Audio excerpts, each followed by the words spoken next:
Assalamu alaikum. Walaikum assalam.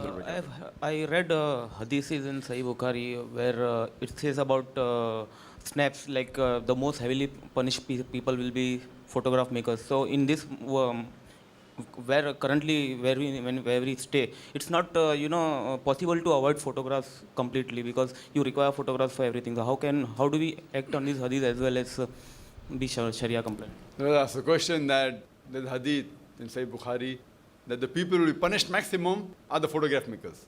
And today in this world we cannot avoid photography. Therefore, how do we reconcile the hadith? Whether there's nothing that you cannot avoid photography, but the interpretation, the translation of hadith is wrong. What the hadith says, the person who makes a tasveer, the musawwir, the person who makes a tasveer, he'll be punished. Now, what is the meaning of a tasveer is to be understood. At the time of the Prophet, photography wasn't there.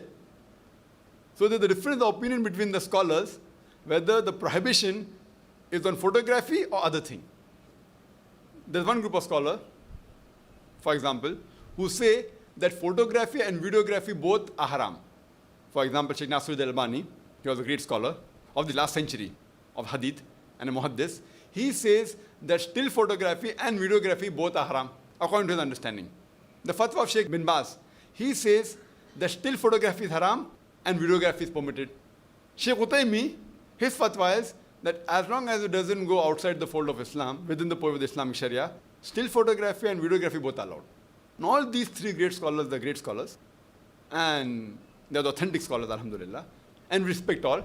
But Allah says in the Quran, فَاسْأَلُوا أَهْلَ الذِّكْرِ إِن كُنتُمْ لَا تَعْلَمُونَ, in Surah Nahl, chapter 16, verse 43, that ask the person who knows. So these are great scholars of hadith, but photography is a science.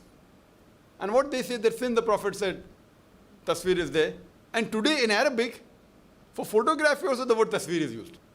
But at the time of the Prophet, photography wasn't there. So what scholars say, because tasveer is mentioned, and today the word tasveer is used, photography, therefore photography is haram. See, the language keeps on developing. So we have to first try and identify what was prohibited in Islam. That's more important rather than the word, what it meant that time. So since that time photography wasn't there, you cannot say for sure that the word tasveer means photograph. Though today, in Arabic, the word tasveer is for photograph. So many of the words, for example, utilized at one particular time, it keeps on changing by the passage of time.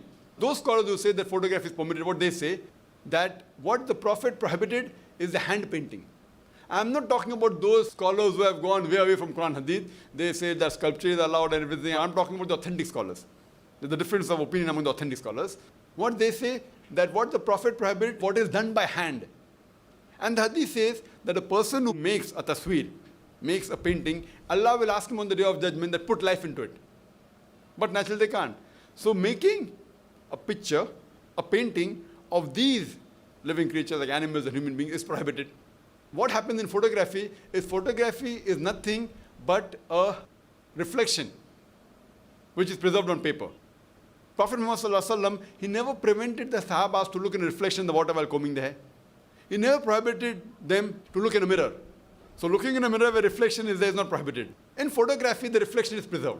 So scholars say that photography per se is not haram.